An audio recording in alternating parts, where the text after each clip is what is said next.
When a journalist tries to corner J.D. Vance on live TV with provocative questions about his past, he believes he's in command, but then in a twist no one anticipated, the entire dynamic flips. Before we dive in, let me know in the comments where you're watching from now. Picture this: the studio lights blaze on one of America's most watched talk shows. The atmosphere crackles with anticipation as J.D. Vance, our newly inaugurated vice president, steps onto the set fresh from taking his oath of office. Vance exudes the quiet confidence of a man with nothing to hide and everything to prove. Yet Marcus Bennett, the show's host, has other plans. Known for his sharp tongue and liberal leanings, Bennett has spent weeks preparing for this moment. Although his producer promised a respectful discussion about the new administration, the glint in Bennett's eyes reveals a different agenda. As Vance takes his seat, the usual pre-interview pleasantries are rushed and mechanical. Bennett's smile never quite reaches his eyes, and the production team seems unusually tense. Vance, drawing on his Marine Corps training, senses an ambush. Every instinct tells him that Bennett's questions are loaded with hidden landmines. The first question comes wrapped in a smile, yet Vance can't help but notice Bennett's white-knuckled grip on his interview cards. "Mr. Vice President," Bennett begins, his voice using artificial sweetness, "let's talk about your remarkable journey from Trump critic to his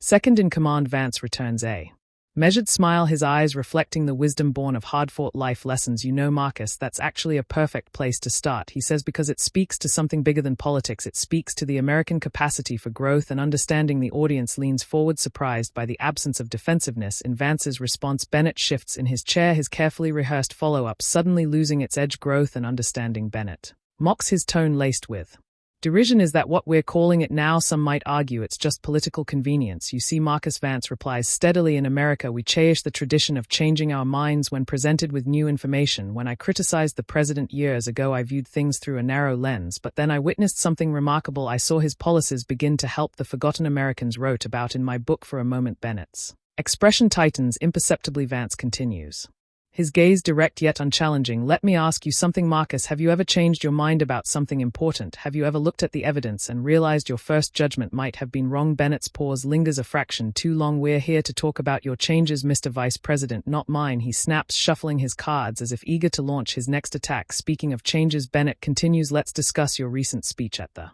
National Prayer Breakfast. You spoke about divine guidance in government decisions. Don't you think that's a dangerous mix of church and state?" The audience tenses. Bennett has just trod 10 on sacred ground, and the spark in Vance's eyes reveals he's been waiting for precisely this challenge. "Divine guidance, Marcus." Vance leans forward, his voice with conviction. "What I actually said was that our founding fathers understood the importance of moral guidance in leadership. They weren't afraid of faith. They were afraid of tyranny." A ripple of "amen" echoes from the crowd. Bennett's jaw clenches. "But surely in our modern diverse society," he begins, only to be gently cut off as Vance raises his hand. "Let me finish this thought because it's important." Vance's tone remains respectful yet firm. "When I took my oath of office, I placed my hand on the Bible the same way leaders have done throughout our nation's history, not because we're establishing a state religion, but because we recognize that our rights come from God, not merely from government." Bennett glances at his producer, who watches intently from the sidelines. Then Vance adds, his voice carrying a note of personal reflection. "You know what's interesting, Marcus? When I was a Marine, nobody questioned our chaplain's presence, and with that the debate deepens, an unexpected clash of convictions that leaves the audience pondering not only the issues at hand, but the very nature of growth, understanding, and the wisdom that spans generations. Nobody complained when we prayed before missions, because in those moments of truth, even the skeptics understood there was something deeper than politics." Bennett's face flushed. "Let's move on to your relationship with President Trump. Your recent statement about him being God's instrument for America's renewal. Don't you think that's a bit extreme?" "What I think is extreme," Vance replied calmly, his demeanor unshaken, "is how some in the media seem more concerned about a leader who prays than about policies that hurt American families." He paused, letting his words settle over the silent studio. "But since you brought up President Trump, let's talk about results instead of rhetoric. Let's discuss what's really happening in our community." Since the inauguration, the studio fell into a remarkable quiet, with even Bennett's trademark rapid-fire interruptions momentarily subdued by Vance's steady presence and measured responses. Bennett's composure began to crack. "Let's talk about your background, Mr. Vice President. You've written about your humble beginnings, yet now you're sitting in the halls of power. Some might say you've forgotten where you came from." "That's interesting, Marcus," Vance replied evenly, "because where I come from, we judge people by their character, not by how well they fit into the Washington elite's expectations." "Character," Bennett scoffed. "Is that what you call this complete reversal on Trump? You once wrote quite passionately against him." "Yes, I did, and you know what takes more character? Admitting when you're wrong, standing up for what you believe in, even when people like you twist it into something else." The audience murmured in agreement. Bennett tugged at his collar, his tone laced with ascension. Mr. Vice President, you've built your reputation as a voice for working-class Americans, yet here you are in an expensive suit defending a billionaire. Don't you see the irony? The temperature in the room seemed to drop as several audience members shifted uncomfortably, but Vance's expression remained unchanged, a slight smile playing at the corners of his mouth. You know what I see, Marcus? I see someone who thinks an expensive suit can change a man's values. Let me tell you something, these values, the ones I learned from my grandmother in Middletown, Ohio, don't change with your zip code or your job title. Bennett's eyes narrowed. So you're saying your transformation has nothing to do with political ambition, that we should just ignore your past criticisms, that we should accept that you're now President Trump's new— He paused, letting the word hang. Puppet. The words struck the room like a thrown gauntlet, and several audience members gasped audibly.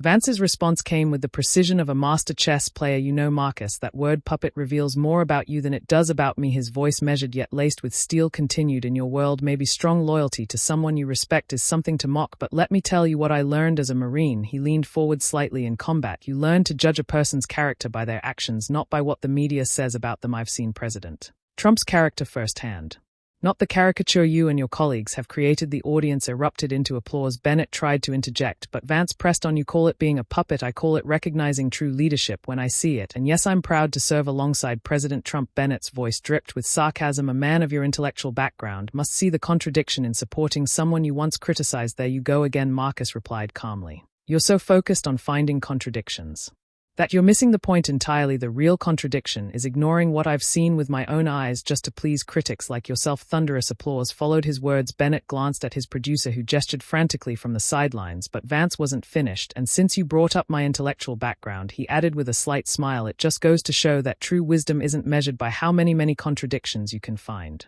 but by the strength to learn and grow. Why don't we talk about the intellectual dishonesty in your coverage of this administration? Marcus Bennett began, his tone edged with accusation. My coverage? He shot back sharply. We're here to discuss it. J.D. Vance interjected smoothly, because just last week you devoted an entire segment to questioning my faith, suggesting it was nothing more than convenient election season Christianity. Bennett's face reneged. I was merely pointing out the timing. He started, but Vance leaned forward, cutting him off.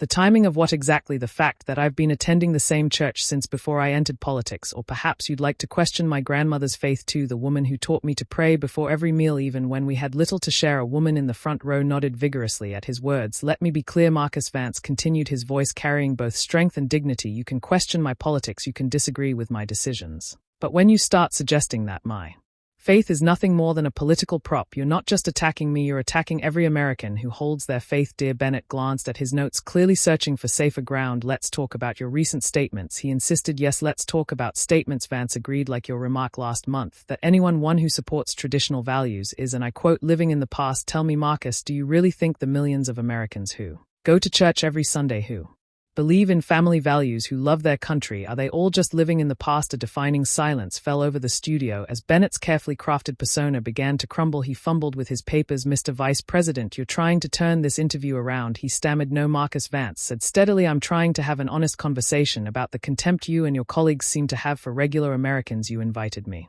here thinking you could shame me for my beliefs, my background, and my support for the president, but let's talk about what really bothers you. The studio grew quiet, every eye fixed on him. It bothers you, Vance continued, that someone can come from where I come from and not subscribe to your worldview. It bothers you that I can be educated at Yale Law School and still hold traditional values, and most of all, it bothers you that I can see right through the game you're playing. Bennett attempted to regain control. Your accusations are— Vance's expression hardened for the first time. They are not accusations, Marcus, they are observations, like how you rolled your eyes when I mentioned prayer earlier, or how you mockingly referred to my hometown as Trump country on your show last week. His rebuke hit like a thunderclap, leaving the audience in stunned silence. You see, this isn't about politics, Vance continued, his voice firm but controlled. It's about respect for faith, for traditional values, for the millions of Americans who don't need your approval to love their country or support their president. Bennett's face drained of color as he glanced at his producer, who now watched the exchange with a mix of concern and fascination. Clearly the interview had dead far from Bennett's planned ambush. Perhaps we should move on, Bennett began, checking his watch. I noticed you've been doing that ever since we started talking about faith and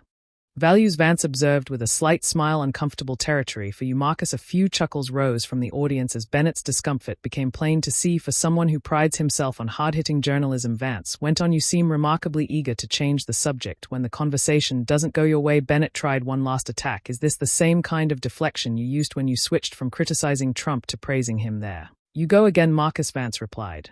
Calmly, you keep coming back to that. Don't you? Let me ask you something. Have you ever changed your mind about someone after getting to know them personally, after seeing their true character, instead of relying on media narratives? An elderly woman in the audience called out, "Tell him, Mr. Vice President, you know what the real story is here." Marcus Vance's voice carried the weight of conviction. "It's not about my past criticisms or my current position. It's about something that terrifies you and your colleagues. The fact that someone can think for themselves, change their mind based on direct experience, and stand firm in their beliefs despite relentless media attacks." Bennett began sweating visibly. "Mr. Vice President, you're twisting my words." And with that, the debate hung in a tense balance, the truth laid bare for all to see. "No, Marcus, I'm just holding up a mirror," Vance interjected calmly, "and I don't think you like what you see. A journalist who came here hoping to embarrass me only to expose his own prejudices." He turned to address the audience directly. "You see, what Marcus doesn't understand is that true integrity isn't about never changing your mind. It's about having the courage to admit when you're wrong, even when people like him are waiting to pounce." The audience erupted in their loudest applause, yet with even some of the production crew nodding in agreement. "When I first met President Trump, I had a choice," Vance continued, his voice carrying quiet authority. "I could have clung to my preconceptions, or I could judge him by his actions and his genuine love for this country. I chose truth over pride, and that's something your network might want to try sometime." At that, Bennett glanced desperately at his producer, who made a swift slashing motion across his throat, a universal signal to wrap it up. "And you know what else, Marcus? The American people are tired. They are tired of being looked down upon for their faith, tired of being mocked for their values, and most of all, they are weary of journalists who think their job is to tell people what to think instead of reporting the truth." In an instant, the entire studio audience was on its feet. Bennett's attempts to were drowned out by thunderous applause as his carefully orchestrated ambush backfired spectacularly. Bennett cleared his throat, his demeanor completely deflated. "Well, I think we're about out of time," he muttered. "Yes, I believe we are," Vance agreed, rising from his chair. "But before I go, I'd like to say one last thing to the American people watching at home." He turned to face the camera directly, his expression sincere and resolute. "What you've witnessed today isn't just about one interview or one journalist's or attempt to discredit me. It's about something much more important. It's about standing firm in your convictions. They thought they could shame me for my faith. They thought they could mock my support for President Trump. They thought that they could force me to apologize for believing in traditional values. But here's what they don't understand. These aren't merely political positions. These are the principles that built America, the values that sustained us through hard times, and the truths that will guide us forward." Vance straightened his tie and stood tall. "To every American who's been ridiculed for their faith, mocked for their values, or told they're on the wrong side of history, stand strong, because at the end of the day, character isn't about winning the approval of critics. It's about staying true to what you believe in." As Vance walked off the set, the audience rose in a standing ovation that seemed to shake the studio. Bennett sat in stunned silence, his carefully planned ambush utterly dismantled by a display of unwavering principle and quiet strength. And that proves one thing: sometimes the best response to arrogance is dignity, and the strongest answer to bias is truth. If you enjoyed this story about standing firm in your beliefs, be sure to like and subscribe, and remember, faith, family, and freedom aren't just words, they're the foundation of everything we hold dear. God bless you, and God bless America.